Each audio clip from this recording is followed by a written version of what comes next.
হরে কৃষ্ণ। রাধে রাধে বন্ধুরা, আমরা অনেকেই হয়তো একাদশী ব্রত করে থাকি, তবে আমরা অনেকেই হয়তো জানি না যে একাদশী ব্রত করলে কি কি খাওয়া যায় আর কি কি খাওয়া যায় না। এমন কিছু খাবার রয়েছে যেগুলি যদি আমরা একাদশীর দিন ভুল করে গ্রহণ করে থাকি, তাহলে আমাদের একাদশী ব্রত নষ্ট হয় বা ভঙ্গ হয়ে যায়। শুধু যে একাদশী ব্রত ভঙ্গ হবে তাই না, ওই খাবারগুলি গ্রহণ করলে অনেক পাপও হয়। সে আপনি একাদশী করুন চাই না করুন, তাই গুরুত্বপূর্ণ তথ্যগুলি জানা আমাদের খুবই দরকার। তাই ভিডিওটি সম্পূর্ণ দেখবেন আর একটি লাইক করে কমেন্টে জয় শ্রীকৃষ্ণ রাধে রাধে অবশ্যই লিখবেন।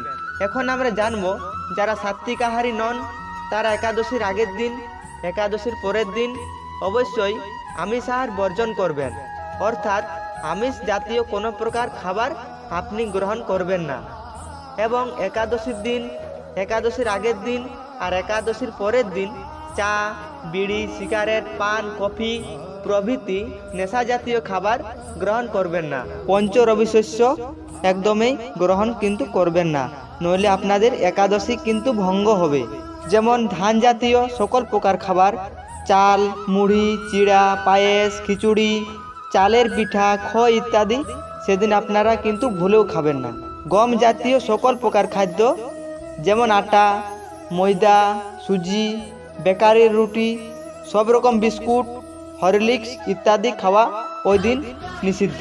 3 নম্বরে যেসব খাবারগুলি রয়েছে তা হলো ছাতু, খই, রুটি ইত্যাদি আপনারা ওই দিন কিন্তু গ্রহণ করবেন না। আর 4 নম্বরে যেসব খাবারগুলি রয়েছে তা হলো মুগ, মাসকলাই, খেসারি, মুসুরি, ছোলা, অড়হর, মটরশুঁটি, বরবটি ও শিম ইত্যাদি আহার গ্রহণ করা যাবে না। আর 5 নম্বরে যে খাবারগুলি খাওয়া যাবে না তা হলো সরিষার তেল, সয়াবিন তেল, তিল তেল ইত্যাদি। এই খাবারগুলির মধ্যে যদি আপনি একটি খাবার গ্রহণ করেন তাহলে আপনার একাদশী ব্রত নষ্ট হবে। তাহলে একাদশীতে কি কি খাবার খাওয়া যাবে বা গ্রহণ করা যাবে তা হলো, একাদশীতে আপনি জল, ফল, দুধ, আম, কাঁঠাল, লিচু, কলা, আপেল, আঙ্গুর, আনারস, আখ, আমড়া, তরমুজ, বেল, মিষ্টি আলু, চীনাবাদাম, কাজু বাদাম, কাঠবাদাম ও লেবু শরবত প্রভৃতি ফলমূল আপনি একাদশীর দিন গ্রহণ করতে পারেন। গোল আলু, মিষ্টি আলু, চাল কুমড়ো, মিষ্টি কুমড়ো, পেঁপে, ফুলকপি প্রভৃতি সবজি আপনি গ্রহণ করতে পারেন। তবে এক্ষেত্রে সবজি রান্না করার সময় ঘি অথবা বাদাম তেল বা সূর্যমুখী তেল ব্যবহার করতে পারেন। সবজি রান্না করে ভগবানকে উৎসর্গ করে আপনি আহার গ্রহণ করবেন। অনেকেই আছেন সবজিতে লবণ ব্যবহার করেন, তবে সব লবণ একাদশীতে গ্রহণ করা উচিত নয়। এক্ষেত্রে সিন্দুক লবণ আপনি সবজিতে ব্যবহার করতে পারেন। শিম, বরবটি, মটরশুঁটি, গাজর একাদশীর দিন বর্জন করবেন। একাদশীতে 5 ফোড়ন ব্যবহার করবেন না, কারণ 5 ফোড়নে সরিষা অথবা তিল মিশ্রিত থাকতে পারে, তাই একাদশীতে 5 ফোড়ন বর্জনীয়।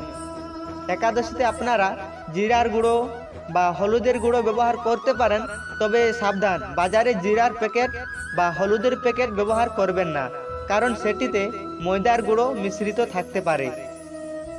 একাদশের আগের দিন রাত 12টার পূর্বেই অন্নভোজন করে নেবেন। ঘুমানোর পূর্বেই দন্তমাজন করে নেবেন। মুখ গহ্বরে লেগে থাকা সমস্ত অন্ন পরিষ্কার করে নেওয়া সর্বোত্তম। একাদশীর দিন ব্রহ্ম মুহূর্তে শয্যা ত্যাগ করে শুধু মুখ কুলি আর স্নান করে নেবেন। একাদশীতে রক্তক্ষরণ বর্জনীয়, তাই দাঁত ব্রাশ করার সময় অনেকের রক্তক্ষরণ হয়ে থাকে, তাই একাদশীর আগের দিন ভালোভাবে দাঁত ব্রাশ করে নেওয়া সর্বোত্তম। একাদশীতে সবজি কাটার সময় সতর্ক থাকতে হবে যেন কোথাও কেটে না যায়। একাদশীতে চলমান একাদশীর মাহাত্ম্য ভগবত ভক্তের মুখ থেকে শ্রবণ করবেন অথবা নিজেই ব্রত মাহাত্ম্য পাঠ করে শ্রবণ করতে পারেন। একাদশীতে প্রসাধনী ব্যবহার নিষিদ্ধ। একাদশীতে তেল মর্দন নিষিদ্ধ। একাদশীতে সুগন্ধি সাবান, শ্যাম্পু, সুগন্ধি দ্রব্য, পারফিউম ব্যবহার নিষিদ্ধ। তবে শৌচ কাজে সাবান হ্যান্ড ওয়াশ ব্যবহার করতে পারেন। একাদশীতে ক্ষৌরকর্ম নিষিদ্ধ, যেমন চুল কাটা, দাড়ি কাটা, নখ কাটা প্রভৃতি বর্জনীয়। একাদশীর দিনে পরনিন্দা, পরচর্চা, মিথ্যা ভাষণ, ক্রোধ, দুরাচার, স্ত্রী সহবাস বর্জনীয়। একাদশীতে ব্রতফল পূর্বপুরুষদের উদ্দেশ্যে প্রদান করে তাদের সদ্গতি দান করতে পারেন।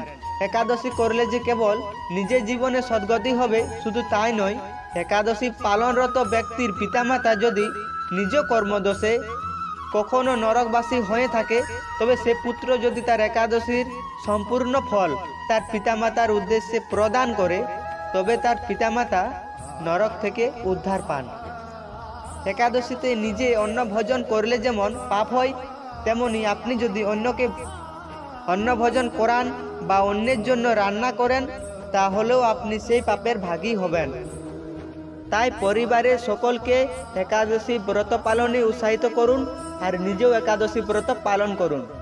একাদশীর পর দিন সকালে পারণের যে নির্দিষ্ট সময় দেওয়া রয়েছে, ওই সময়ের মধ্যে অন্ন, রুটি প্রভৃতি পঞ্চরবি শস্য ভগবানকে প্রদান করে সেই খাবার আপনি গ্রহণ করে একাদশীর পারণ সম্পূর্ণ করতে পারেন। অর্থাৎ আপনি রুটি প্রসাদ, অন্ন প্রসাদ, খিচুড়ি প্রসাদ, মুড়ি প্রসাদ বা চিড়া প্রসাদ গ্রহণ করে আপনি একাদশীর পারণ সম্পূর্ণ করতে পারেন। একাদশীর পারণ মন্ত্র হল অজ্ঞান তিমিরান্ধস্য ব্রতে নানেন কেশব প্রসিদ্ধ সম্মুখনাথ জ্ঞান দৃষ্টি প্রদভব। 2025 সালের ফাল্গুন মাসের কৃষ্ণপক্ষের যে একাদশী, তা হল বিজয় একাদশী। এই একাদশী ভগবান রামচন্দ্র স্বয়ং পালন করেছিলেন, আর রাবণের সাথে রামের যে ভয়ঙ্কর যুদ্ধ হয়েছিল, সেই যুদ্ধে তিনি জয়ী হয়েছিলেন। সেই বিজয় একাদশীর ব্রত কথা আমি পাঠ করব, আপনি চাইলে তা শ্রবণ করতে পারেন। মহারাজ যুধিষ্ঠির শ্রীকৃষ্ণকে বললেন, হে বাসুদেব, ফাল্গুন মাসের কৃষ্ণপক্ষের একাদশীর মাহাত্ম্য অনুগ্রহ করে আমাকে বলুন। শ্রীকৃষ্ণ বললেন, হে যুধিষ্ঠির, এই একাদশী বিজয়া নামে পরিচিত। এই একাদশী সম্পর্কে এক সময় দেবর্ষি নারদ স্বয়ম্ভু ব্রহ্মাকে জিজ্ঞাসা করেছিলেন। তিনি এই প্রসঙ্গে যা বলেছিলেন আমি এখন তোমাকে তাই বলছি। এই পবিত্র পাপ বিনাশকারী ব্রত মানুষকে জয়দান করে বলে এই একাদশীর নাম বিজয় একাদশী, যা জগতে বিজয়া নামে প্রসিদ্ধ। পুরাকালে শ্রী রামচন্দ্র 14 বছরের জন্য বনে গিয়েছিলেন। সীতা ও লক্ষ্মণের সঙ্গে তিনি পঞ্চবটী বনে বাস করতেন। সেই সময় লঙ্কাপতি রাবণ দেবী সীতাকে হরণ করে। সীতার অনুসন্ধানে রামচন্দ্র চতুর্দিকে ভ্রমণ করতে থাকে। তখন মৃতপ্রায় জটায়ুর সাথে তার সাক্ষাৎ হয়। জটায়ু রাবণের সীতাহরণের সমস্ত বৃত্তান্ত রামচন্দ্রকে জানিয়ে মৃত্যুবরণ করে। এরপর সীতা উদ্ধারের জন্য বানররাজ সুগ্রীবের সাথে তিনি বন্ধুত্ব স্থাপন করেন। ভগবান রামচন্দ্রের কৃপায় হনুমান লঙ্কায় গমন করেন। সেখানে অশোক বনে সীতা দেবীকে দর্শন করে শ্রী রাম প্রদত্ত আংটি তাকে অর্পণ করেন। ফিরে এসে শ্রী রামচন্দ্রের কাছে লঙ্কার সমস্ত ঘটনার কথা ব্যক্ত করেন। হনুমানের কথা শুনে রামচন্দ্র সুগ্রীবের পরামর্শে সমুদ্র তীরে যান। সেই দুস্তর সমুদ্র দেখে তিনি লক্ষ্মণকে বললেন, হে লক্ষ্মণ, কিভাবে এই অগাধ সমুদ্র পার হওয়া যায় তার কোনো উপায় খুঁজে পাচ্ছি না। উত্তরে লক্ষ্মণ বললেন, হে পুরুষোত্তম, সর্বজ্ঞাতা আদিদেব, আপনাকে আমি কি উপদেশ দেব? তবে বকদালভ্য নামে এক মুনি এই দ্বীপে বাস করেন। এখান থেকে 4 মাইল দূরে তার আশ্রম। হে রাঘব, আপনি সে প্রাচীন ঋষিশ্রেষ্ঠকে এর উপায় জিজ্ঞাসা করুন। লক্ষ্মণের মনোরম কথা শুনে তারা সেই মহামুনির আশ্রমে উপনীত হলেন। ভগবান রামচন্দ্র ভক্তরাজ সেই মুনিকে প্রণাম করলেন। মুনিবর রামচন্দ্রকে পুরাণ পুরুষ বলে জানতে পারলেন।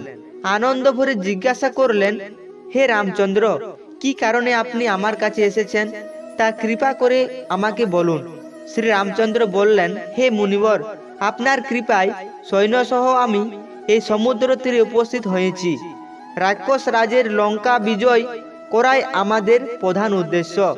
যাতে এই ভয়ঙ্কর সমুদ্র উত্তীর্ণ হতে পারি তার উপায় জানবার জন্য আমরা আপনার কাছে এসেছি। যাতে এই ভয়ঙ্কর সমুদ্র উত্তীর্ণ হতে পারি তার উপায় জানবার জন্য আমরা আপনার কৃপা প্রার্থনা করি। মুনিবর প্রসন্ন চিত্তে পদ্মলোচন ভগবান শ্রী রামচন্দ্রকে বললেন, হে রাম, আপনার অভীষ্ট সিদ্ধির জন্য যে শ্রেষ্ঠ ব্রত করণীয় আমি তা বলছি। ফাল্গুন মাসের কৃষ্ণপক্ষের বিজয়া নামক একাদশী ব্রত পালনে আপনি নিশ্চয় সৈন্যসহ সমুদ্র পার হতে পারবেন। এই ব্রতের বিধি শ্রবণ করুন।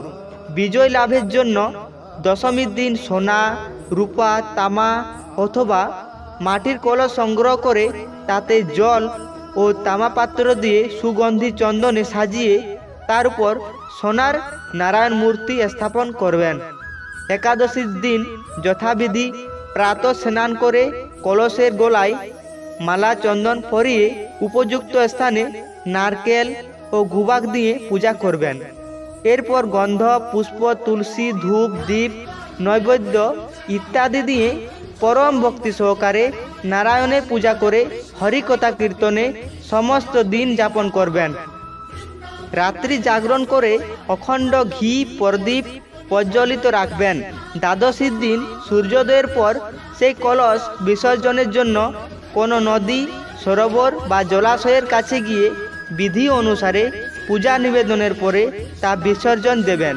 তারপর ওই মূর্তি বেদজ্ঞ ব্রাহ্মণকে দান করবেন।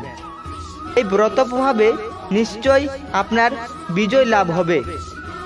ব্রহ্মা বললেন, হে নারদ, ঋষির কথা মতো ব্রত অনুষ্ঠানের ফলে তিনি বিজয়ী হয়েছিলেন। সীতা প্রাপ্তি, লঙ্কা জয়, রাবণের মাধ্যমে শ্রী রামচন্দ্রের অতুল কীর্তি লাভ করেছিলেন। তাই যথাবিধি যে মানুষ এই ব্রত পালন করবেন তাদের এই জগতে জয়লাভ এবং পরজগতে অক্ষয় সুখ সুনিশ্চিত জানবে। হে যুধিষ্ঠির, এই কারণে এই বিজয় একাদশী ব্রত পালন অবশ্য কর্তব্য। এই ব্রত কথা শ্রবণ ও কীর্তন মাত্রই বাজপেয় যজ্ঞের ফল লাভ হয়।